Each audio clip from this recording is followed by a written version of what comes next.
बिस्मिल्लाहिर्रहमानिर्रहीम। Biology second year chapter number 15 हमने start किया हुआ था, जो कि हमारे पास है होम्योस्टेसिस।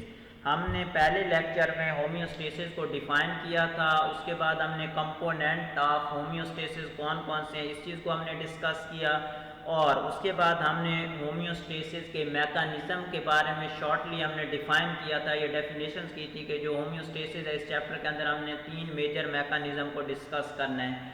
सबसे पहले नंबर पे आ जाता है ऑस्मो रेगुलेशन, दूसरे नंबर पे हमारे पास आ जाता है थर्मो रेगुलेशन, और तीसरा जो मैकेनिज़्म है जिसको हमने डिस्कस करना है वो है हमारे पास एक्सक्रीशन। और इन मैकेनिज़्म को कंट्रोल करने के लिए हमारी बॉडी के अंदर क्या चीज़ मौजूद होता है, लिविंग कंट्रोल सिस्टम होता है। और जो लिविंग कंट्रोल सिस्टम होता है ये बिल्कुल फिजिकल सिस्टम की तरह काम करता है। इसके 3 मेजर कंपोनेंट हैं। पहले नंबर पे इसमें आ जाता है हमारे पास receptor, control centre and effector. ये बातें हमने अपने पिछले लेक्चर में क्या की थी, डिस्कस की थी। तो आज हम होम्योस्टेसिस का जो पहला फंक्शन है हमारे पास, या पहला जो मैकेनिज्म है होम्योस्टेसिस का, वो है हमारे पास ऑस्मो रेगुलेशन। तो ऑस्मो रेगुलेशन को हमने अपने पिछले लेक्चर में डिफाइन भी किया था कि ऑस्मो रेगुलेशन क्या होता है, to maintain the water and salt concentration in the body of living organism या लिविंग थिंग्स।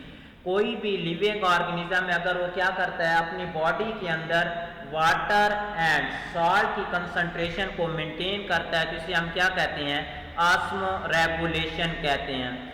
अब अगर हम डेफिनेशन में आते हैं तो इधर यहाँ पे वो कहता है कि ऑस्मो रेगुलेशन बेसिकली ऐसा मैकेनिज्म है जिसमें हम क्या करते हैं, रेगुलेट करते हैं किस चीज़ को, सल्यूट की कंसंट्रेशन को रेगुलेट करते हैं, and gain and loss of water. Mean ये है कि जो ऑस्मो रेगुलेशन होती है इसमें 2 चीज़ें हैं जिनको क्या करती है, हमारी या कोई भी लिविंग ऑर्गेनिज्म हो तो उसकी बॉडी क्या करती है, मेंटेन करती है। पहले नंबर पे हमारे पास सॉल्यूट कंसंट्रेशन आ जाता है, और दूसरे नंबर पे हमारे पास क्या चीज़ आ जाता है, वाटर गेन और लॉस। किस चीज़ के दरमियान वाटर गेन और लॉस होता है, बिटवीन ऑर्गेनिज्म, कोई भी जो लिविंग थिंग होता है एंड इट्स इन्वायरमेंट, और उसके इन्वायरमेंट के दरमियान। इसे हम क्या कहते हैं, ऑस्मो रेगुलेशन कहते हैं।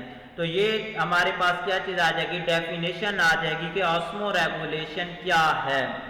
नेक्स्ट वो कहता है कि जो वाटर होता है इसमें क्या चीज़ होता है, वाटर जो होता है इसमें क्या होता है, वो कहता है कि एक्ट एज सॉल्वेंट। इसे हम क्या करते हैं, सॉल्वेंट के तौर पे यूज़ करते हैं of the solution of cell. कि हमारे पास अगर कोई भी सेल है उसके अंदर अगर सोल्यूशन होता है तो उसमें जो वाटर होता है ये एक्ट एज क्या होता है, सॉल्वेंट के तौर पे यूज होता है। कोई भी सोल्यूशन होता है उसमें 2 मेजर कंपोनेंट होते हैं।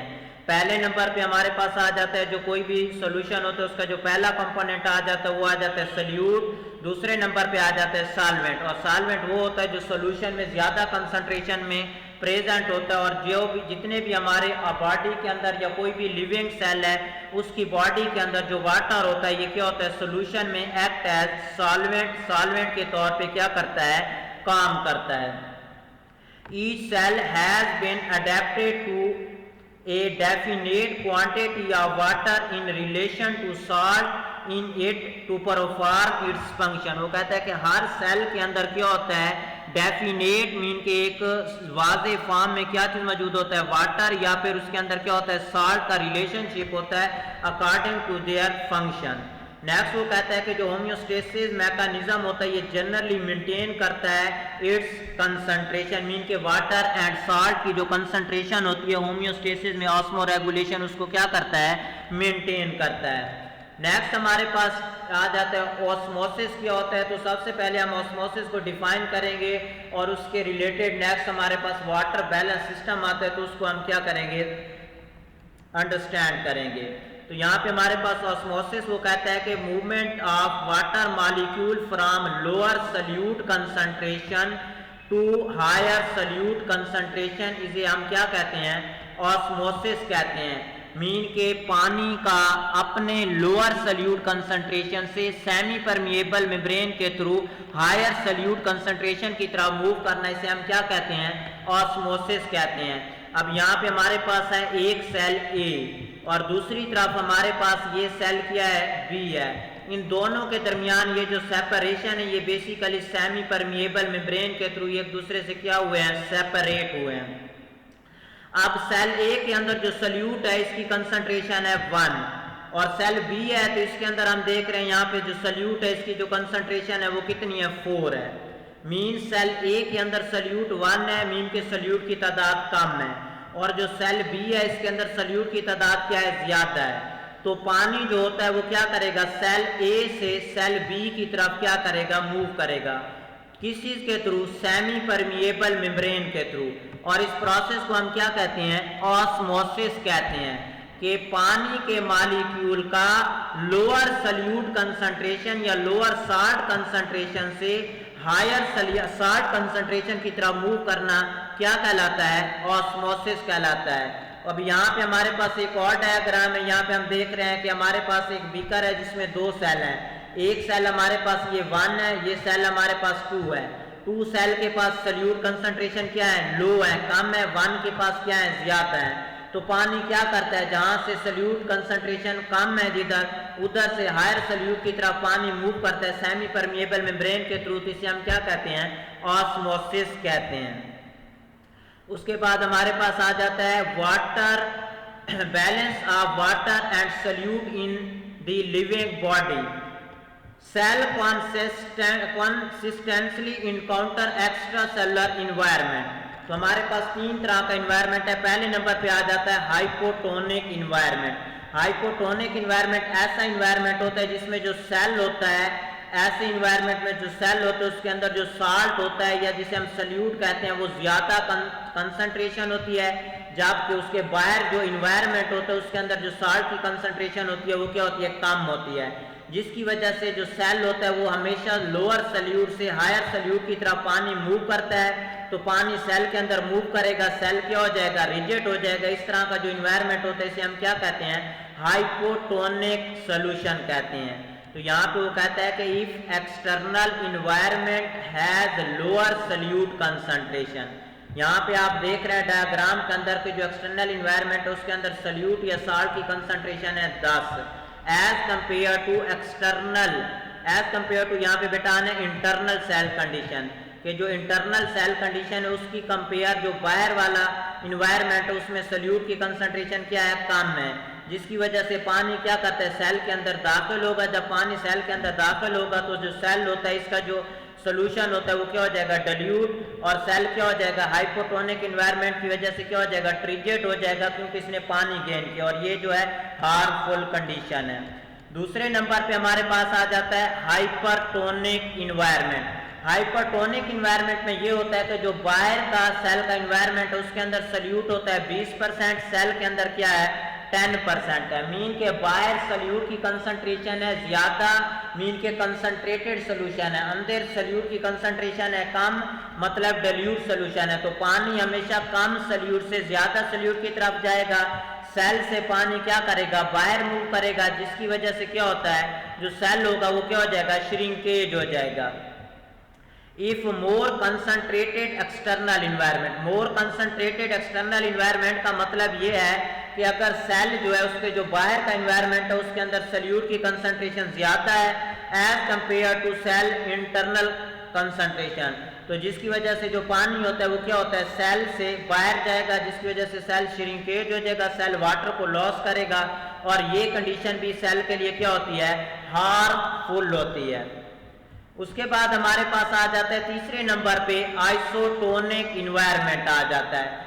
आइसोटोनिक इन्वायरमेंट जो होता है ये कौन सा इन्वायरमेंट होता है, the external environment has same solute concentration as the internal solute of solution of cell. कि यहाँ पे आप देख रहे हैं कि जो सेल है उसके अंदर भी 10% साल्ट है, बाहर भी 10% साल्ट है। तो जिसकी वजह से क्या होता है, ना तो सेल से बाहर पानी जाता है और ना ही सेल के अंदर क्या होता है, एक्सटर्नल इन्वायरमेंट से सेल के अंदर पानी जाता है। तो इस तरह का अगर इन्वायरमेंट होता है तो इसे हम क्या कहते हैं, आइसोटोनिक सोल्यूशन कहते हैं। और जो आइसोटोनिक सोल्यूशन होता है ये क्या होता है, आइडियल कंडीशन होती है फॉर सेल। सेल के लिए जो आइडियल कंडीशन होती है वो कौन सा इन्वायरमेंट होता है, isotonic. This condition no change take place in the cell. उसके बाद आ जाता है ऑस्मो रेगुलेशन इन प्लांट किस तरह होती है। बेसिकली हम ऑस्मो रेगुलेशन को डिस्कस कर रहे थे।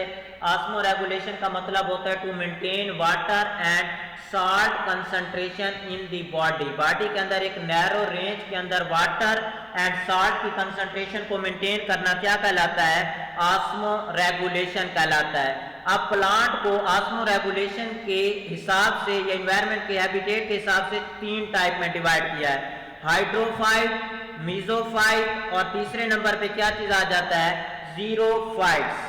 अब इन सब को हम 1 बाय 1 डिस्कस करेंगे कि हाइड्रोफाइट्स कौन से पौधे होते हैं, मीजोफाइट कौन से पौधे होते हैं, जीरोफाइट्स कौन से होते हैं, और उसके बाद इनके अंदर ऐसी कौन सी एडेप्टेशन अकर होती हैं जिसकी वजह से ये अपने अंदर वाटर और जो साल्ट होता है उसकी कंसंट्रेशन को क्या करते हैं, मेंटेन करते हैं। तो सबसे पहले नंबर पे हमारे पास आ जाता है हाइड्रोफाइट्स। फाइट फार होता है प्लांट और हाइड्रो का मतलब होता है वाटर। तो यहाँ पे वो कहता है कि the plant that live in water are aquatic habitat, ऐसे पौधे जो पानी के अंदर रहते हैं या फिर इक्वेटिक हैबिटेट के अंदर रहते हैं, ये हम क्या कहते हैं, हाइड्रोफाइट्स कहते हैं। अब जो हाइड्रोफाइट्स होते हैं ये तो हमारे पास इसकी डेफिनेशन हो जाती है। सेकंड नंबर पे हाइड्रोफाइट्स के लिए कौन सा प्रॉब्लम होता है, hydrophytes have adaptation to remove the flooding of water from the cell into fresh water. कि हाइड्रोफाइट्स के पास क्या होता है, पानी के अंदर मौजूद होते हैं, तो इनके अंदर, इनकी बॉडी के अंदर पानी की कंसंट्रेशन बहुत ज्यादा होती है, तो इनको पानी को मेंटेन करने के लिए क्या चाहिए, कुछ ना कुछ चाहिए। तो इसके लिए इनके अंदर डिफरेंट किस्म की क्या होती है, एडेप्टेशन टेक प्लेस होती है। The surface area of the leaf in hydrophyte plant are very large to transpire the water excessively. वो कहता है कि हाइड्रोफाइट्स जो होते हैं इनके, इन पौधों को पानी को मतलब बॉडी से बाहर निकालने के लिए ज़्यादा ट्रांसपायरेशन की ज़रूरत होती है, जिसकी वजह से इनके जो लीव्स होते हैं वो क्या होते हैं, लार्ज साइज के होते हैं। दूसरे नंबर पे extensive stomata are present on upper surface facing the atmosphere to promote the loss of water. कि ऐसे जो पौधे होते हैं जो हाइड्रोफाइट्स होते हैं, तो इनके पौधे जो होते हैं, इनके जो लीव्स होते हैं वो लार्ज साइज के होते हैं ताकि ज़्यादा से ज़्यादा ट्रांसपायरेशन हो। दूसरे नंबर पे इन पौधों के जो लीव्स होते हैं उनके अपर साइड पे भी स्टोमेटा प्रेजेंट होते हैं, लोअर साइड पे भी स्टोमेटा प्रेजेंट होते हैं, जिसकी वजह से जो ट्रांसपायरेशन होती है वो क्या होती है, ज़्यादा से ज़्यादा हो। और इसमें एग्जाम्पल हमारे पास वाटर लिली की आ जाएगा, ब्राइफेलियम आ जाएगा। तो ये था हमारे पास हाइड्रोफाइट कौन से पौधे होते हैं, उसके बाद इनके अंदर कौन सा प्रॉब्लम है, फ्लडिंग ऑफ वाटर होता है, कौन कौन सी एडेप्टेशन है, मतलब इनके जो लीव्स होते हैं लार्ज साइज के होते हैं फॉर ट्रांसपायरेशन, और उसके बाद स्टोमेटा अपर एंड लोअर दोनों साइड पे प्रेजेंट होते हैं, और उसके बाद एग्जाम्पल आ जाएगा।